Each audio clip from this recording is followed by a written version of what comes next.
नमस्कार CSK news में आप सभी दोस्तों का एक बार फिर से बहुत बहुत स्वागत है। दोस्तों दिन भर की जो फटाफट ब्रेकिंग न्यूज़ निकल के आ रही है, दरअसल दोस्तों तिब्बत की जनता ने चीन से की बगावत, बहुत बड़ी खबर निकल के आ रही है। इधर से भारतीय सेना और उधर से तिब्बत की जनता बीच में फंसी। पीपल्स लिबरेशन आर्मी बड़ी अपडेट जानेंगे कि क्या आखिर कैसे तिब्बत की आज़ादी का समय आ चुका है। वहीं दूसरी बड़ी अपडेट में जानेंगे लोकसभा में चीनी मुद्दे पर बोले रक्षा मंत्री राजनाथ सिंह, हम सभी परिस्थितियों से निपटने को है तैयार। चीन अपने पीएलए को इकट्ठा कर रहा है एलएसी पर। तीसरी बड़ी खबर हम जानेंगे, आपको बता दें कि तालिबान से भारत ने बातचीत का ऐलान कर दिया। जी हां, आखिरकार दोहा अफगान वार्ता के जरिए तालिबान से बातचीत करेगा भारत। आखिर जानेंगे क्यों हुआ भारत तैयार, तो इसके बारे में गहराइयों से जानेंगे एक एक करके विस्तार से दिन भर की फटाफट ब्रेकिंग न्यूज जानेंगे। लेकिन उससे पहले एक छोटा सा निवेदन, अगर आपने चैनल को सब्सक्राइब नहीं किया तो प्लीज सब्सक्राइब की लाल बटन दबाकर चैनल को सब्सक्राइब करें। और अगर आप भी मानते हैं कि प्रधानमंत्री मोदी के नेतृत्व में न केवल देश पीओके पर कब्जा करेगा बल्कि आने वाले समय में अक्साई चीन और आधा से ज्यादा पूरा तिब्बत भी भारत के हिस्से में होगा, तो इस वीडियो को दिल से लाइक करके कमेंट के माध्यम से इंडियन आर्मी के लिए जय हिंद लिखना मत भूलिएगा। चलते हैं पहली बड़ी अपडेट, आपको बता दें तिब्बत की जनता ने चीन से की बगावत। जी हां, बहुत बड़ी खबर निकल के आ रही है तिब्बत से, जहां पर तिब्बत के पीएम के इंडियन मीडिया से बातचीत के बाद तिब्बत की जनता ने भी जबरदस्त बगावती रुख अख्तियार कर लिए हैं।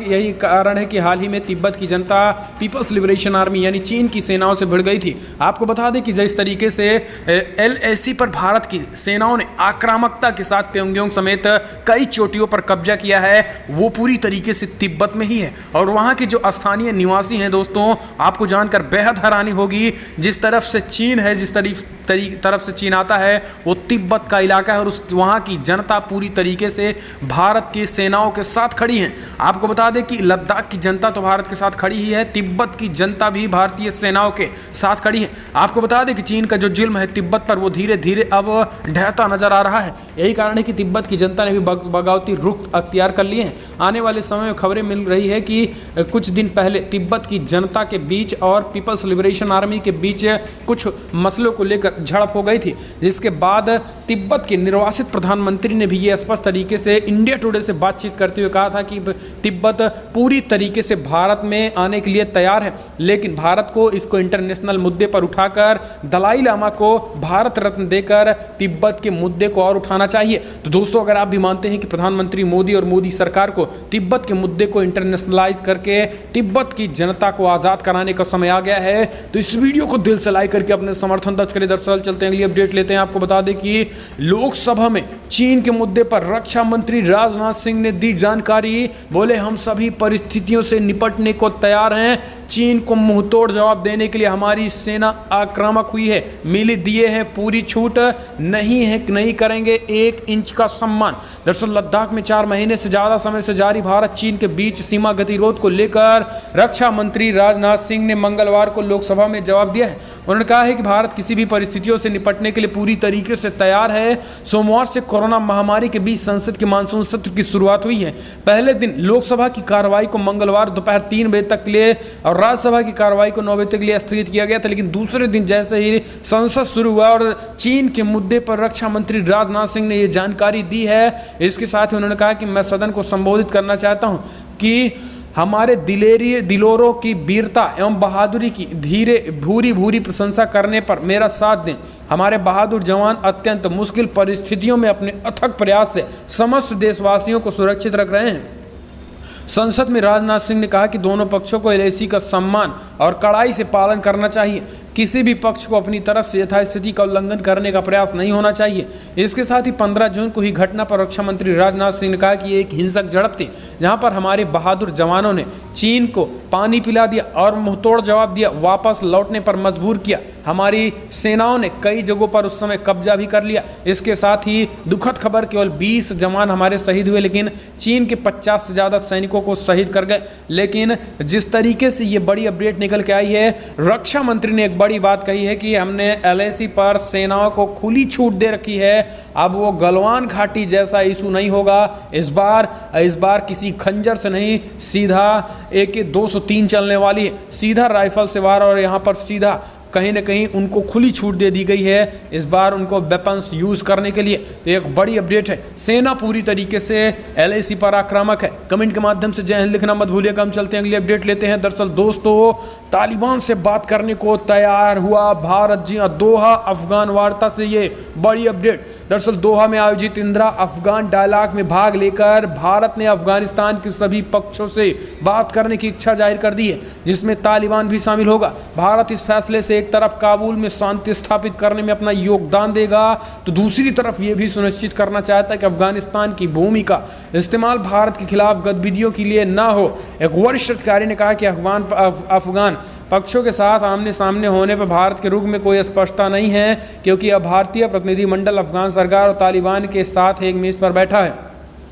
मेज़बान देश कतर ने अफगान डायलॉग के सभी हितधारकों से बात करके यह संभव बनाया होगा। समझा जाता है कि पाकिस्तान संबंधित पक्षों के सामने दोहा में भारतीय भूमिका को लेकर अपनी चिंता जाहिर की होगी, क्योंकि भारतीय भागीदारी अब केवल काबुल तक ही सीमित नहीं, बल्कि नई दिल्ली अफगान शांति और सुलह प्रक्रिया में एक वैध हितधारक है। पिछले दशक में भारत तालिबान से बातचीत को लेकर अनिच्छुक था, लेकिन विदेश मंत्री एस जयशंकर के उद्घाटन सत्र को संबोधित करने से यह स्पष्टता समाप्त हो गई है।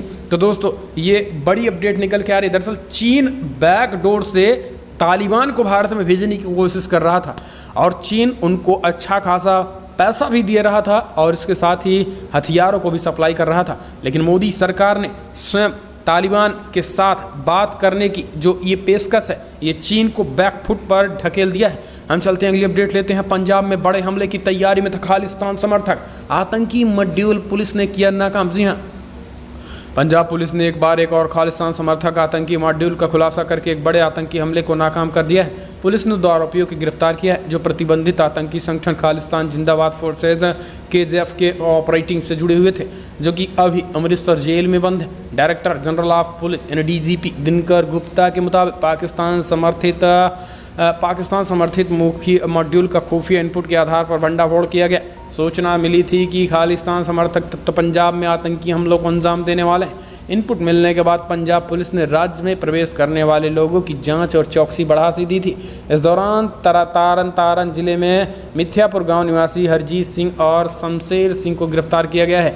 ये दोनों खालिस्तानी समर्थक के साथ बड़ा आतंकी हमला करने वाले थे।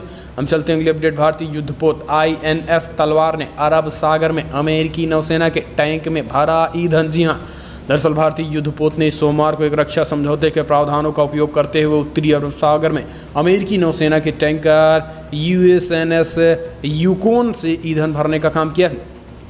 ये समझौता 2 देशों के करीब मिलकर काम करने और एक दूसरे के बेश ठिकानों का इस्तेमाल करने की अनुमति देता है। भारतीय नौसेना के प्रवक्ता ने कहा है कि उत्तरी अरब सागर में मिशन आधारित तैनाती पर INS तलवार ने LIOM के तहत US navy fleet tanker USNS Yukon से ईंधन भरने का काम किया। 2016 में भारत और अमेरिका के बीच logistic exchange memorandum of agreement का समझौता हुआ था। हालांकि ये दिखाता है कि भारत और इंडियन और US नेवी में कितने ज़्यादा समझौते हैं। हम चलते हैं अगली अपडेट लेते हैं। आपको बता दें कि पूर्व नेवी अफसर बीजेपी में शामिल, बोले शिव सैनिकों ने भाजपा RSS समर्थक बता पीटा था, अब शामिल हो गया हूँ। जी हाँ, दरअसल आपको बता दें बड़ी अपडेट निकल के आ रही है, जहां पर आपको बता दें सेवानिवृत्त नौसेना अधिकारी मदन शर्मा मंगलवार को भाजपा में शामिल हो गए हैं। मदन शर्मा वही हैं जिन्होंने आरोप लगाया था कि मुंबई में शिवसेना कार्यकर्ताओं ने पीटा। सेवानिवृत्त नौसेना अधिकारी ने कहा है कि जब उन्होंने इस बात करने के लिए बुलाया तो बात नहीं की और ताबड़तोड़ मारना शुरू कर दिए थे। बोल रहे थे कि ये RSS और बीजेपी का चमचा है। उन्होंने कहा कि मैं घोषणा करना चाहता हूँ कि मैं आज से RSS और बीजेपी से जुड़ गया हूँ, क्योंकि जब मुझे मारा गया तो उनका इल्ज़ाम मुझ पर ये लगाया गया कि मैं भाजपाई हूँ और RSS का हूँ। तो ऐसे में अगर मैं RSS और भाजपाई का बता ही दी गया तो मैं अब इसमें शामिल होने जा रहा हूँ। तो ये बड़ी अपडेट निकल के आ रही है। हम चलते हैं अगली अपडेट गंगा जल से निकल के आ रही है, जहाँ पर गंगा जल से कोरोना का हो सकता है इलाज। जी हाँ, जाँच करेंगी विश्व हिंदू यूनिवर्सिटी। जी हाँ, BHU। गंगा जल से कोरोना की दवा मिल सकती है। दरअसल घातक कोरोना वायरस के प्रकोप को लेकर पूरे विश्व में चिंता का विषय एक अच्छी खबर आई है। काशी हिंदू विश्वविद्यालय के इंस्टीट्यूट ऑफ मेडिकल साइंसेस में हुए रिसर्च में पता चला है कि गंगा जल से खासी तादाद में मौजूद बैक्टीरिया फ्यूसेस में कोरोना को परास्त करने की क्षमता रखते हैं। गंगा जल से कोरोना के इलाज की ह्यूमन ट्रायल की तैयारी के बीच इस रिसर्च को इंटरनेशनल जर्नल ऑफ माइक्रोबायोलॉजी के आगामी अंक में जगह मिलने को स्वीकृति पत्र भी मिला है। भारत समेत तमाम देशों में इन दिनों कोरोना की वैक्सीन तैयार करने और कारगर इलाज की दवा खोजने की पर तेजी से काम चल रहा है। हम चलते हैं, अगली अपडेट लेते हैं। आपको बता दें, चीनी जासूसी पर बड़ी खबर निकल के आ रही है। पूर्वोत्तर के राज्यों को अस्थिर करने की कोशिश कर रहा है चीन। जी हाँ, दरअसल पूर्वोत्तर के 8,000 से ज़्यादा नेताओं की ड्रैगन कर रहा है जासूसी। बड़ी अपडेट निकल के आ रही है। दरअसल हिमाचल प्रदेश को कैसे अस्थिर करे चीन, इसको लेकर अब वो जासूसी का सहारा ले रहा है। पूर्वोत्तर के राज्यों के छोटे बड़े सामाजिक कार्यकर्ताओं, इसके साथ ही वहाँ के माफियाओं, इसके साथ ही वहाँ के राजनेताओं, इसके साथ ही वहाँ के बड़े बड़े उद्योगपतियों पर जासूसी कर रहा है और ये देखना चाहता है, एनालिसिस करना चाहता है कि आखिर इनकी विचारधारा और ये किस तरफ जाना चाहते हैं। इस मसले के साथ ही चीन अरुणाचल प्रदेश के साथ ही कई ऐसे पूर्वोत्तर राज्यों में जासूसी कर रहा था। हालांकि भारत ने इसका भंडाफोड़ कर दिया है। स्वयं प्रधानमंत्री मोदी, राष्ट्रपति रामनाथ कोविंद और कांग्रेस अध्यक्ष सोनिया गांधी, सीजीआई चीफ भारत के सीजीआई भी इसकी रडार में थे। लेकिन अब भारत के खुलासे के बाद चीन पूरी तरीके से एक्सपोज हो चुका है। आपको बता दें कि ये जासूसी केवल और केवल पूर्वोत्तर राज्यों को अस्थिर करने की साजिश रच रहा है। हम चलते हैं, अगली अपडेट। बंगले पर चला हथौड़ा तो बीएमसी को नोटिस भेज, कंगना बोली 2 करोड़ दे मुआवजा, पीएम से कर सकती हैं भेंट। जी हाँ, दरअसल आपको बता दें कि बॉलीवुड अभिनेत्री कंगना रनौत ने मंगलवार को बीएमसी को नोटिस भेजा है। नोटिस में उन्होंने उनके दफ्तर पर की गई तोड़फोड़ को लेकर 2 करोड़ का हर्जाना मांगा है। बीएमसी ने कंगना के अवैध दफ्तर पर अवैध निर्माण का हवाला देते हुए बुलडोजर चलाया था। 9 सितंबर को बीएमसी ने कार्रवाई करते हुए कंगना के दफ्तर पर तोड़फोड़ की थी। मामला हाईकोर्ट पहुंचा तो कोर्ट ने बीएमसी की कार्रवाई पर रोक लगा दी थी। नोटिस भेजने के साथ ही कंगना रनौत प्रधानमंत्री मोदी से मुलाकात करने की उम्मीद में है। बताया जा रहा है कि इस मामले को लेकर वो प्रधानमंत्री मोदी से मुलाकात कर सकती हैं। बता दें कि कंगना इस संबंध में महाराष्ट्र के राज्यपाल भगत सिंह कोश्यारी से भी मुलाकात कर चुकी हैं। इससे पहले केंद्रीय मंत्री रामदास अठावले और राज्यपाल से मुलाकात कर कंगना रनौत को मुआवजा दिलवाने की भी बात कही थी। हम चलते हैं, अगली अपडेट लेते हैं। इसी साल मिलेगी खुशखबरी। चीन का दावा, नवंबर तक आम लोगों के इस्तेमाल के लिए उपलब्ध होंगी कोरोना वैक्सीन। जी हाँ, दरअसल आपको बता दें कि चीन के वुहान शहर से निकलकर जिस कोरोना वायरस ने पूरी दुनिया में तबाही मचा रखी है, अब उसी चीन से अच्छी खबर भी दे रहा है। लेकिन अब ये माना जा रहा है कि फिलहाल ये चीन की अच्छी खबर नहीं है, इसके पीछे भी कोई साजिश हो सकता है। क्योंकि अब चीन की वैक्सीन, कोरोना फैलाने के बाद अब चीन की वैक्सीन इस देश ही नहीं, इस दुनिया में कोई लेने वाला नहीं होगा। कोरोना भले ही चीन कोरोना वैक्सीन बना दे, लेकिन वैक्सीन चीन की कोई फिलहाल लेगा नहीं। क्योंकि जिस तरीके से चीन ने धोखेबाजी और दगाबाजी इस दुनिया के साथ किया है, उसका अब कोई भी प्रोडक्ट इस्तेमाल करने से पहले दुनिया की देख एक जनता बखूबी समझेगी। हम चलते हैं, अगली अपडेट। यूपी में स्पेशल सिक्योरिटी फोर्सेस के गठन पर उठे सवाल। जी हाँ, यूपी सरकार ने रविवार को विशेष सुरक्षा बल के गठन की अधिसूचना जारी कर दी थी, जिसके तहत सुरक्षा बलों को किसी भी व्यक्ति को बिना वारंट गिरफ्तार करने, तलाशी लेने और इसके साथ ही साथ कई असीमित अधिकार भी मिल जाएंगे। आपको बता दें कि विदेश सुरक्षा बलों की तैनाती शुरुआत में सरकारी इमारतें, धार्मिक स्थलों जैसे महत्वपूर्ण जगहों पर होंगी और निजी क्षेत्रों के प्रतिष्ठान भी पैसे देकर इसकी सेवाएं ले सकेंगे। हाल ही में विधानसभा के संक्षिप्त मानसून सत्र में इस विधेयक को पारित किया गया था और एक बार फिर राज्यपाल को मंजूरी मिलने के बाद इसे लागू करने की अधिसूचना जारी कर दी गई थी। यूपी के अपर मुख्य गृह सचिव अनीश कुमार अवस्थी ने विशेष सुरक्षा बल के गठन की भी अधिसूचना जारी करते हुए बताया है कि इनका मुख्यालय लखनऊ में होगा और अपर पुलिस महानिदेशक स्तर के अधिकारी इस विशेष पुलिस बल के प्रमुख होंगे। लेकिन अब यहाँ सवाल उठना शुरू हो गया है कि आखिर इनका प्रयोग कहाँ पे किया जाएगा। कुछ लोगों का कहना है कि विपक्षियों को फंसाने के लिए योगी सरकार ने ये चाल चल रही है। हम चलते हैं, अगली अपडेट लेते हैं। आपको बता दें कि ड्रग्स को लेकर फिल्म इंडस्ट्रीज आमने सामने संसद में आर पार हुआ। कंगना का जया और करण जौहर पर बड़ा हमला। जया बच्चन ने कहा, जिस थाली में खा रहे हैं उसी थाली में कर रहे छेद। दरअसल सुशांत सुसाइड केस की मौत के मामले में ड्रग्स कनेक्शन की जांच बढ़ती जा रही है और इस मामले में नारकोटिक्स कंट्रोल ब्यूरो अपना काम कर रही है। दूसरी ओर लगातार बयानबाजी भी तेज हो रही है। सोमवार से शुरू हुए संसद सत्र के बॉलीवुड में ड्रग्स कॉकटेल के मसले पर बवाल हो गया।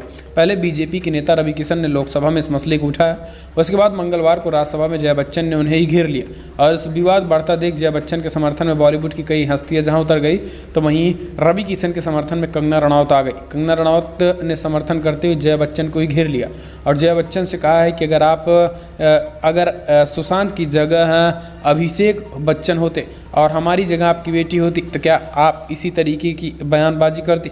और अब ड्रग्स को लेकर मामले बढ़ते के बीच लोग अमिताभ बच्चन से भी मांग कर रहे हैं कि अभी तक अमिताभ बच्चन ने इस मसले पर चुप्पी क्यों बनाई हुई है।